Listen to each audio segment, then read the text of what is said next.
Oke, jadi selamat pagi, selamat siang, selamat sore, selamat malam. Kami dari kelompok 3 akan mempresentasikan tugas Sistem Manajemen Audit Lingkungan, yaitu kami dari bidang uh, Semen Indonesia Group atau SIG. Sebelum kami memulai presentasi kami, ada baiknya kami memperkenalkan diri terlebih dahulu. Anggota kelompok ke-6 itu pertama ada Angela Medita dengan NRP terakhir 004. Lalu ada saya sendiri, Mutiara Nauli dengan NRP terakhir 006. Lalu ada Agneta dengan NRP akhir 014. Dan yang terakhir ada Julia Travena dengan NRP akhir 015. Table of content atau hal-hal besar yang akan kami bahas itu mencangkup sejarah dan penjelasan umum, lalu ada aspek environmental, aspek sosial, dan aspek governance. SIG atau Semen Indonesia Group diresmikan saat rebranding pada tanggal 11 Februari 2020. Em, Pergantian nama ini menjadi salah satu transformasi perusahaan SIG atau perusahaan semen ini sebagai produsen semen menjadi penyedia solusi bahan bangunan yang lebih luas dan modern.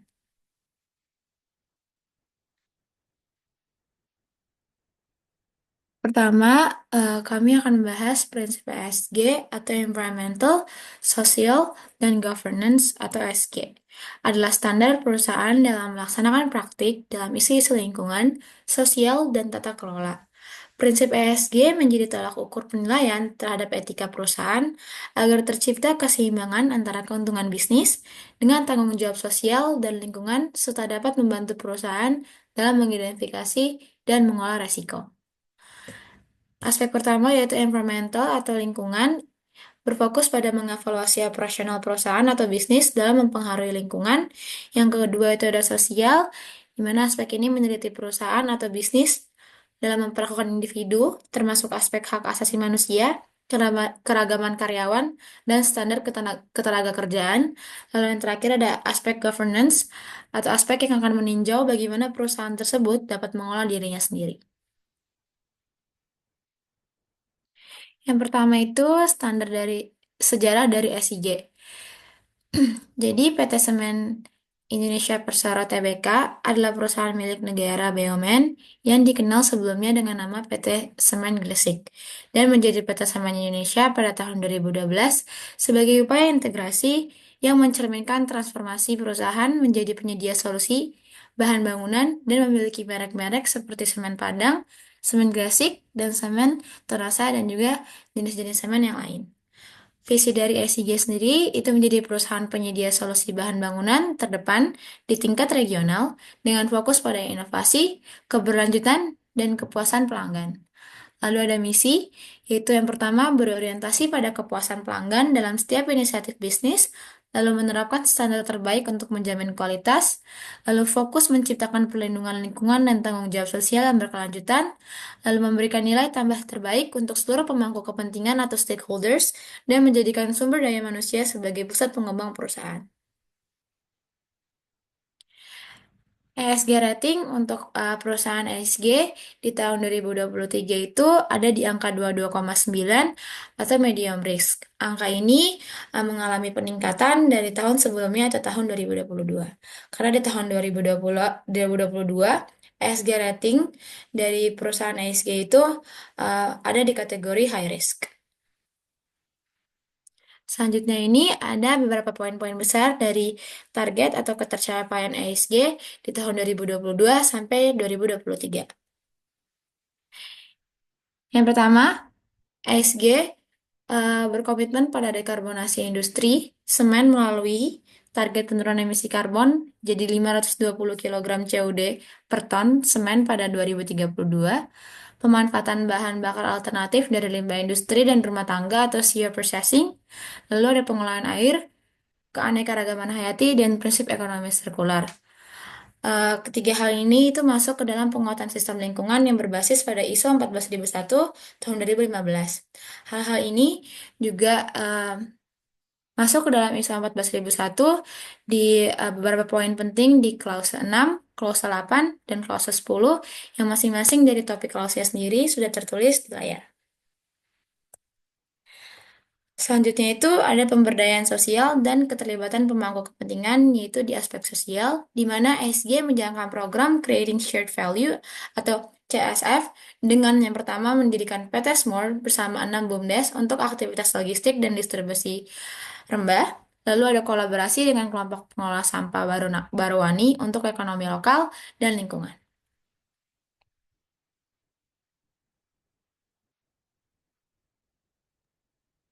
Lalu selanjutnya, kita akan meninjau dari aspek lingkungan PT SIG. Yang pertama, ada strategi SIG terhadap perlindungan lingkungan. PT SIG berkomitmen dalam pengurangan emisi gas rumah kaca. Lalu selanjutnya, terdapat pemanfaatan sumber daya terbarukan sebagai bahan baku dan bahan bakar alternatif. Lalu strategi selanjutnya, terdapat pengurangan emisi udara signifikan dan melakukan monitoring secara kontinu. Lalu kemudian, strategi yang selanjutnya terdapat meningkatkan efisiensi air dengan mengurangi pengambilan air baku. Lalu yang terakhir, terdapat melindungi keanekaragaman hayati yang berada di area operasional. Next.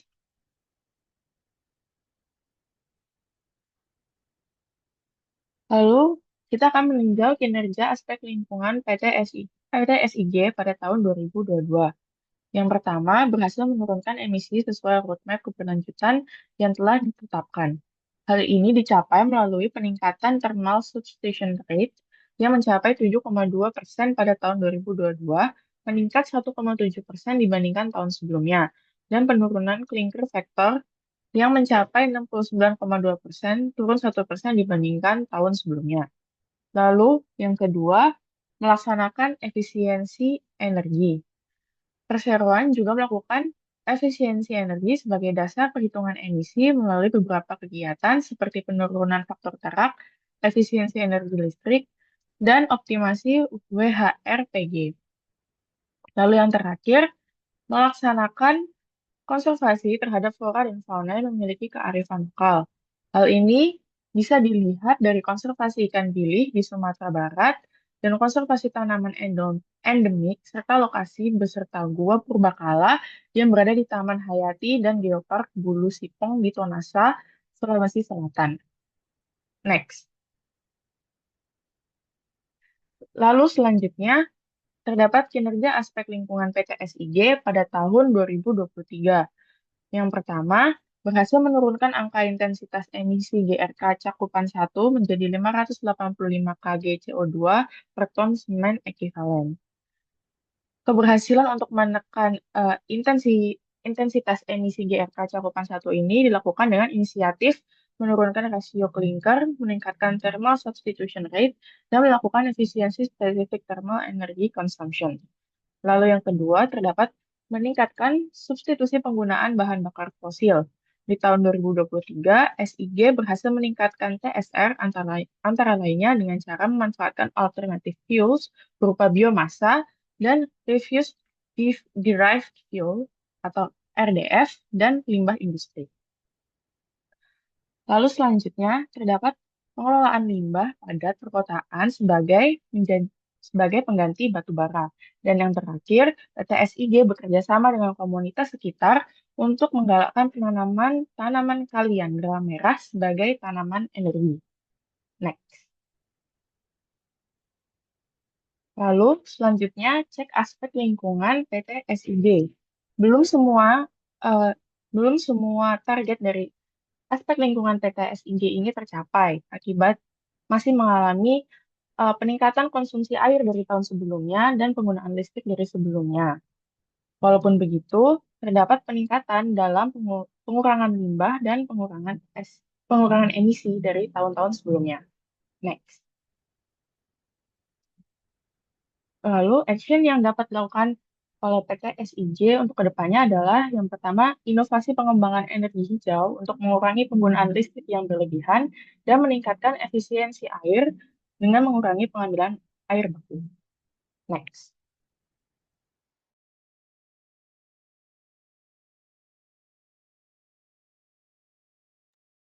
Selanjutnya merupakan aspek sosial.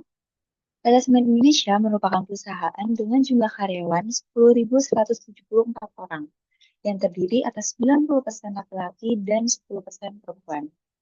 Jumlah karyawan PT Semen Indonesia berkurang sekitar 2,5% dibandingkan tahun 2022, di mana di tahun 2022 jumlah karyawannya sekitar 10.400-an orang.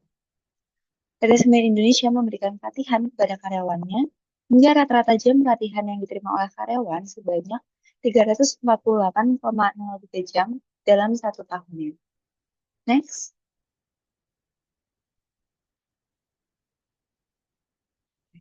Kemudian ini merupakan beberapa aspek sosial yang dilakukan oleh PT Semen Indonesia. Yang pertama mencakup ketenagakerjaan. PT Semen Indonesia menganut prinsip equal opportunity dan gender fairness, di mana posisi dari top talent terdiri dari 22% talenta perempuan dan 14% talenta milenial atau kaum muda. Serta terdapat juga keterwakilan perempuan sebagai jajaran direksi perseroan, yaitu sebagai direktur operasi. Lalu selanjutnya adalah beasiswa karyawan. PT Semen Indonesia memberikan beasiswa dalam negeri kepada pegawai untuk melanjutkan pendidikannya pada jenjang D4, S1, dan S2. Selanjutnya adalah peningkatan faktor TKDN atau tingkat komponen dalam negeri, di mana 40% spare part yang ada di PT Semen Indonesia itu dibeli di Indonesia. Untuk peningkatan faktor TKDN ini juga dilakukan dengan meningkatkan kapasitas dan produktivitas UMKM, serta melakukan pemberdayaan UMKM sebagai mitra binaan, di mana komponen-komponen yang dipakai dibeli di UMKM. Selanjutnya adalah PT Semen Indonesia juga melaksanakan TJSL atau tanggung jawab sosial lingkungan pada 5 bidang, yaitu bidang pendidikan, kesehatan, lingkungan, pemberdayaan, dan ekonomi sosial ekonomi. JSL juga biasa dikenal dengan CSR atau Corporate Social Responsibility. Next. Kemudian ini ada PDCA atau Plan Do Check Action dalam lingkup eksternal. Untuk plannya sendiri yaitu PT Semen Indonesia mendukung kesejahteraan dan peningkatan ekonomi sosial melalui dukungan terhadap pemasok dalam negeri. Untuk dunia sendiri, menjadikan UMKM sebagai mitra binaan dan targetnya 48% spare part yang ada di PT dibeli di Indonesia. Kemudian untuk ceknya sendiri, 40% spare part dibeli di Indonesia, di mana ini masih belum mencapai target yaitu 48%. Selanjutnya untuk ceknya, penyerapan tenaga kerja UMKM di CSR menurun.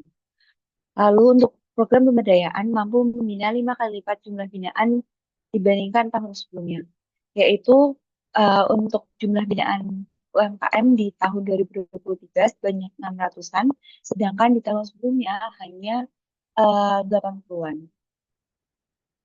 Lalu untuk action, upaya penyerapan tenaga kerja dan barang dalam negeri terutama UMKM terus ditingkatkan dengan cara melalui program UMKM. Next. Selanjutnya adalah PDCA internal. Hal ini mencakup ASN K3. Untuk plannya sendiri, meningkatkan efektivitas perlindungan K3, mencegah dan mengurangi kecelakaan kerja dan penyakit akibat kerja, lalu menciptakan tempat kerja yang aman, nyaman, dan efisien untuk mendorong produktivitas. Untuk dulunya sendiri, menyediakan sarana dan prasarana keselamatan kerja. Hal ini mencakup APD, APA, dan lain sebagainya. Lalu memberikan MCU atau medical check-up berkala untuk karyawan, dan memberikan MCU juga bagi karyawan baru. Lalu untuk selanjutnya yaitu pemetaan bahaya, di mana dalam PT dipetakan daerah yang rawan terbakar dan yang tidak di mana. Lalu untuk selanjutnya yaitu pelatihan K3. Kemudian untuk cek sendiri, semua karyawan 100% telah tercakup dalam SMK3 pada tahun uh, laporan ini tulis yaitu pada tahun 2023. Kemudian berdasarkan hasil medical check-up di tahun 2023, tidak ada laporan tentang penyakit akibat kerja yang terjadi. Lalu untuk kasus fatality atau kematian di tahun 2023 masih terdapat sebanyak 4 orang, di mana hal ini stagnan dengan tahun sebelumnya yaitu 2022 sebanyak 4 orang juga.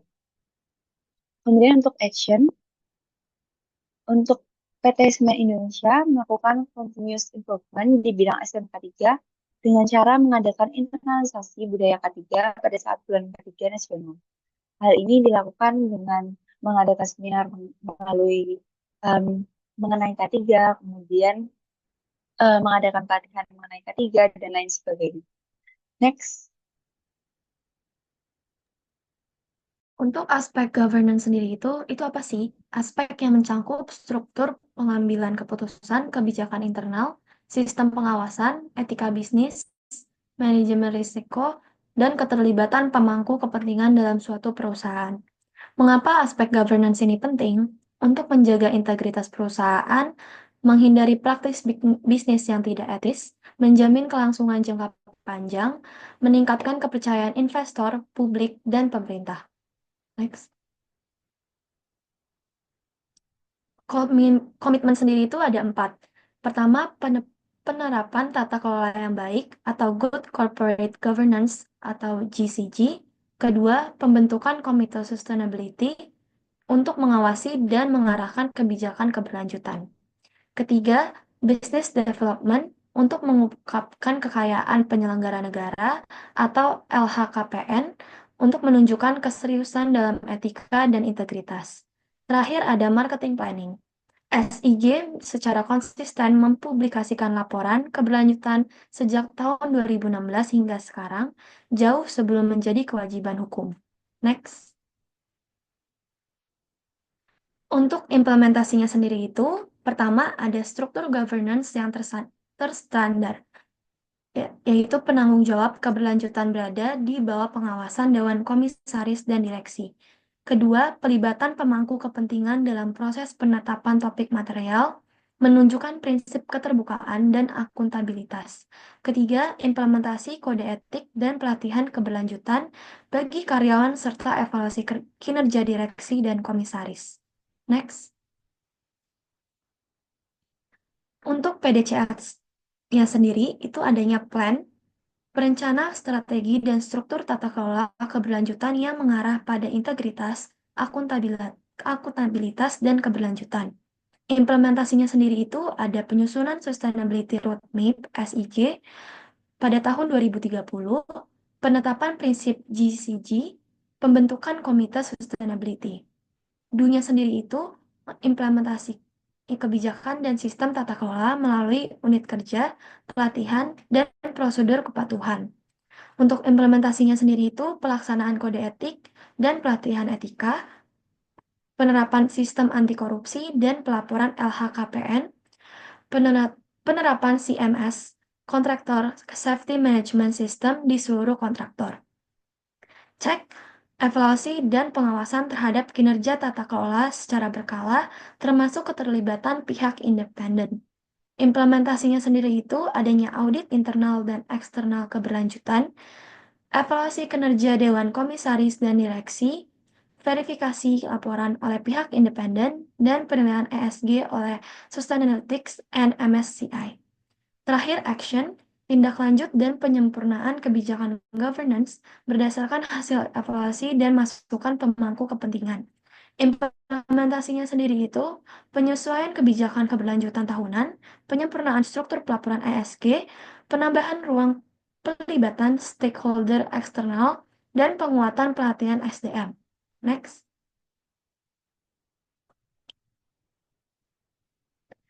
Untuk rekomendasi SIG ke depannya, pertama, perluas peran komite sustainability, libatkan lebih banyak pemangku kepentingan eksternal, LSM, dan dalam usaha strategis.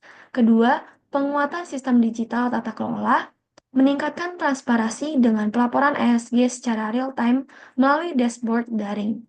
Ketiga, kinerja berbasis ESG score, tetapkan indikator kinerja direksi dan manajemen yang terintegrasi dengan target ESG, bukan hanya finansial saja. Next. Sekian dari kelompok kami, kurang lebihnya kami mohon maaf. Terima kasih.